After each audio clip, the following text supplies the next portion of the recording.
Bienvenido a Saboreando la Palabra, el comentario a las lecturas de la Misa Dominical. Te habla el Padre Ángel Siapi, de la parroquia Cristo Redentor en el Paraíso, San Juan, Puerto Rico. Recuerda que en la descripción están las citas bíblicas de las lecturas, el enlace al guión de la Lección Divina, el enlace a los apuntes del comentario y la dirección de la página web de la parroquia Cristo Redentor. En el nombre del Padre, del Hijo y del Espíritu Santo. Amén. Dios Todopoderoso y Eterno, que desbordas con la abundancia de tu amor los méritos y los deseos de los que te suplican, derrama sobre nosotros tu misericordia, para que perdones lo que pesa en la conciencia y nos concedas aún aquello que la oración no menciona. Por nuestro Señor Jesucristo, tu Hijo, que vive y reina contigo en la unidad del Espíritu Santo y es Dios, por los siglos de los siglos. Amén. Domingo 27 del tiempo ordinario, ciclo C. Hoy tenemos un tema importantísimo, el tema de la fe. Vayamos de inmediato al comentario, comenzando con la primera lectura. La primera lectura tomada del profeta Habacuc. Es un texto muy importante. El profeta ejerce su ministerio en los años 625 al 612 a.C., en los que decae el imperio asirio y resurge el babilónico. Con su poder, crueldad y orgullo, los caldeos destrozarán Judá, deportando a sus habitantes a Babilonia en el año 587 a.C. Los primeros dos capítulos del libro están compuestos por oráculos. Hoy leemos unos versículos del inicio y del final del diálogo entre el profeta y Dios con el que abre el libro. Habacuc cuestiona cómo puede Dios, siendo todopoderoso y Señor de la historia, el Santo, permitir violencia, crímenes, opresiones, disputas, contiendas. Capítulo 1, versículo 3. En una palabra, ¿cómo puede Dios permitir el mal sin actuar? En los versículos que se omiten de la lectura litúrgica, Dios le responde que Él está en control de la historia, por terrible que ésta sea. Y en el capítulo 2, versículos 2 al 4, que es el final de la lectura de hoy, le señala al profeta que frente a las interrogantes que suscita el mal, la actitud no debe ser buscar explicaciones, sino confiar en Dios. Pues aunque pase el tiempo, lo que Dios dice se cumplirá. En el versículo 2 del capítulo 2 encontramos: escribe la visión y grábala en tablillas. Las tablillas eran el soporte que se usaba en aquel momento, en aquel tiempo, para conservar un testimonio escrito. Significa que lo que viene a continuación es lo esencial, lo que debe conservarse para que pueda servir de orientación a los que en el futuro se hagan las mismas preguntas que el profeta.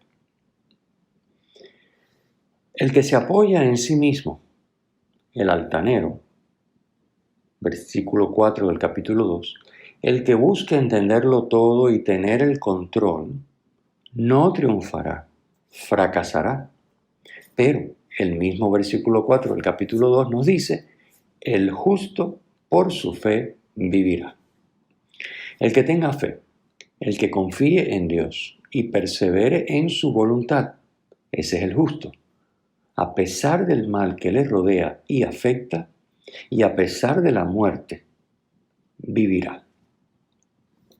El creyente sabe que no puede echar a Dios la culpa de los males del mundo, sino que, apoyado en Dios, puede vencer el mal con el bien. No por el valor y el esfuerzo humano, sino por el poder de Dios.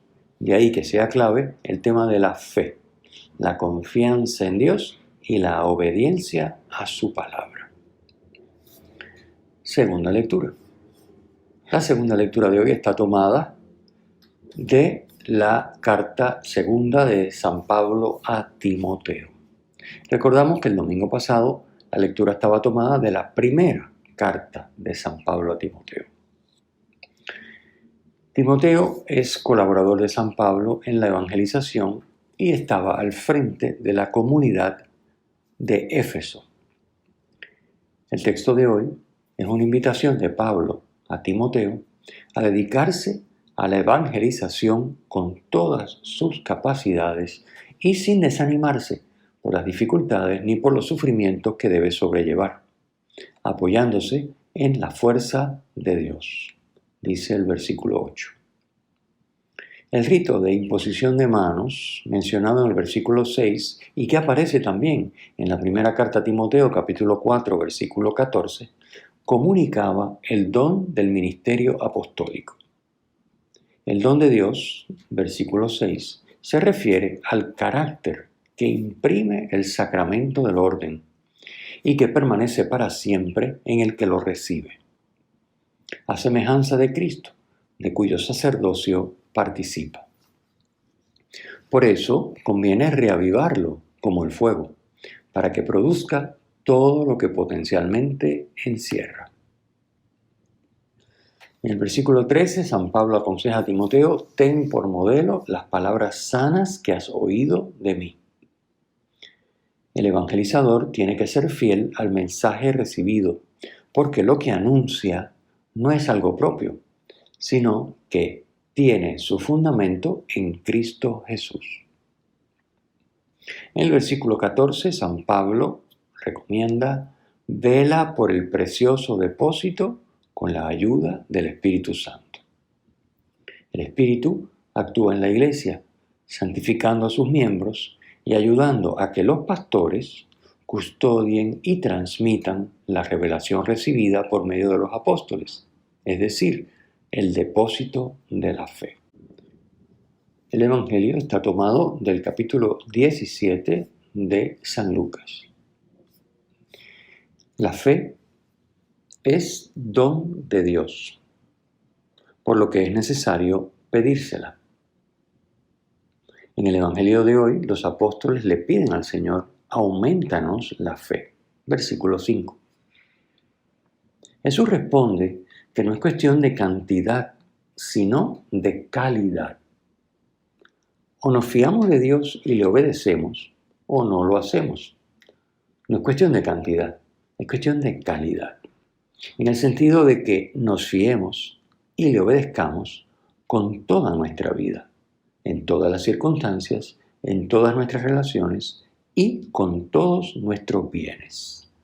O sea, la fe, o se tiene fe o no se tiene. El asunto es que la fe abarque toda nuestra vida, todo lo que, de alguna u otra manera, todo lo que nosotros entramos en contacto, todo lo que se relaciona con nosotros, quede bajo el ámbito de la fe. O sea, supeditado a Dios, en quien confiamos, y dentro del marco de la obediencia a su palabra, que esa es la esencia de la fe. Al igual que San Pablo le recomienda a Timoteo en la segunda lectura que reavive el don del ministerio apostólico, también nosotros debemos reavivar el don de la fe que hemos recibido de Dios en el bautismo, de modo que impacte todos los aspectos de nuestra vida. Hay que decir que la fe en Dios no es una opinión. A veces hablamos de fe como de si fuera una opinión, como quien dice: yo creo que Dios existe, en el sentido de yo opino que Dios existe, sin que pase de ser algo superficial que no se refleja para nada en la vida. La fe no es esto.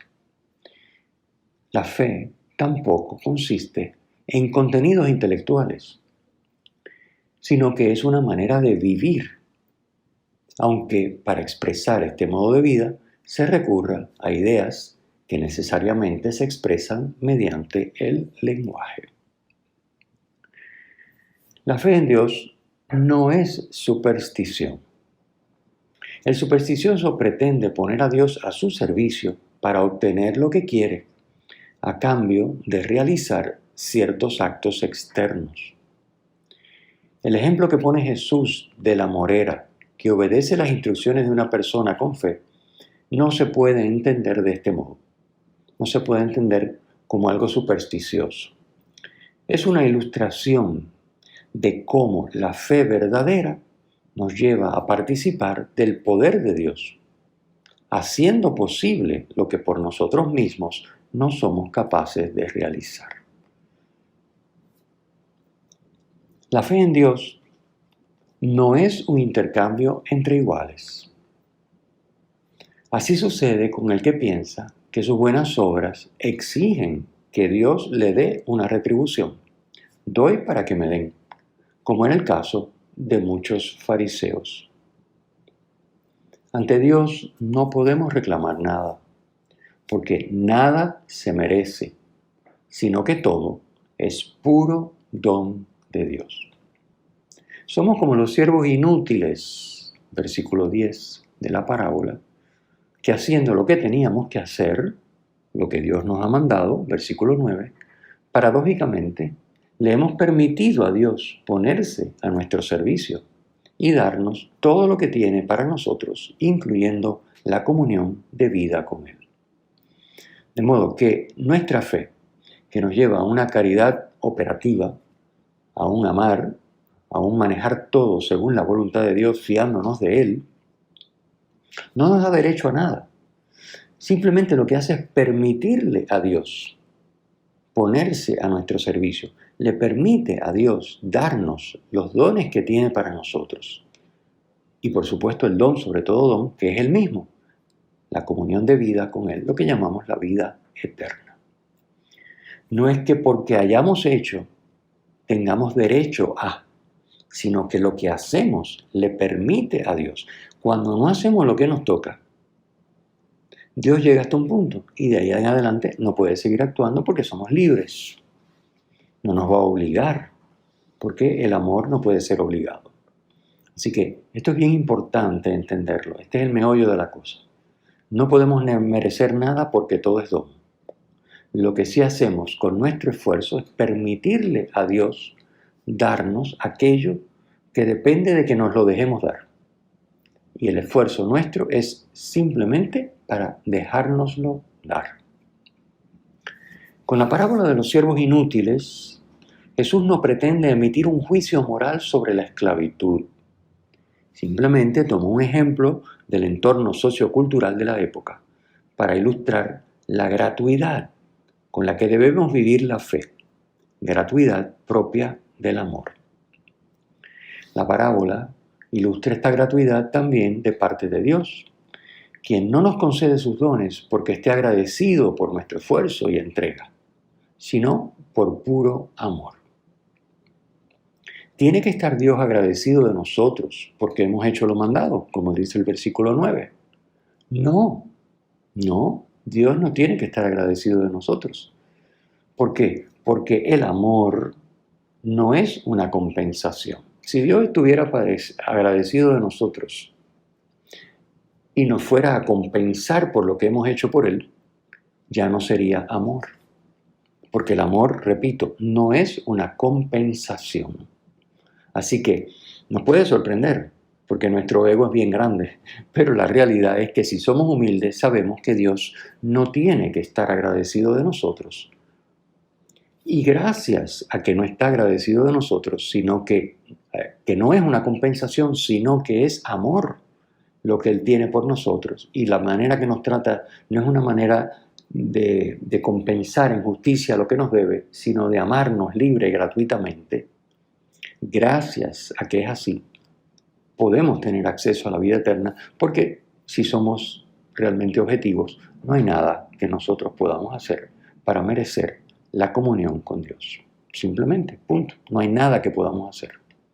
Ni entregando la vida somos capaces de merecer el don de la comunión con Dios en la Trinidad. Así que, por suerte, Dios no está agradecido, sino que Dios nos ama, libre, gratuitamente, y su amor es tan infinito, tan increíble, que se nos quiere dar el mismo. Se nos quiere dar el mismo. Nos quiere para Él y Él quiere ser nuestro. De eso es que se trata. Y la puerta que permite esto es la fe. Como ya hemos dicho, una fe operativa, una fe que se fía de Dios y que pone todos los ámbitos de nuestra vida bajo el control de Dios, obedeciendo en todo su palabra. La fe en Dios sitúa al creyente en el ámbito del amor y por tanto de la gratuidad. Fiarse de Dios y ponerse en sus manos, o sea, creer, es amarle. Un amor que es respuesta a su amor por nosotros, porque Dios siempre nos precede. Amor de Dios por nosotros que captamos más en la medida que nos fiamos más de Él. En la medida que nuestra fe es más profunda, captamos cada vez más en mil y un detalles de nuestra vida el amor que Dios nos tiene y que nos manifiesta continuamente en todo. La fe en Dios, que se expresa por el amor, nos pone en una relación de intimidad con Dios amor, relación que es lo único que nos hace plenos y felices, porque vivir la vida divina es lo que nos hace vivir de verdad. Por eso en la primera lectura el profeta nos ha dicho que el justo vivirá por su fe. A la luz de lo que hemos dicho, repasemos cómo es nuestra fe en Dios. Hay aspectos de nuestra vida en los que todavía no nos fiamos de Dios y no le obedecemos pensando que estamos haciendo algo mejor o que estamos mejor viviendo de ese modo. ¿Ha crecido en profundidad nuestra fe con los años que llevamos de práctica religiosa? Nuestra práctica religiosa incluye la oración diaria prolongada, la Santa Misa bien preparada y celebrada, la adoración eucarística semanal, confesión mensual, formación en la fe, el servicio generoso y desinteresado al prójimo, también con nuestros bienes. Nuestra coherencia de vida, nuestra participación y servicio en el ámbito parroquial, ¿ayudan a otros hermanos a fortalecer su fe? El Señor esté con ustedes y con tu espíritu. La bendición de Dios Todopoderoso, Padre, Hijo y Espíritu Santo, descienda sobre ustedes y les acompañe siempre. Amén. Si te ha gustado, usa el enlace para compartirlo con tus amigos.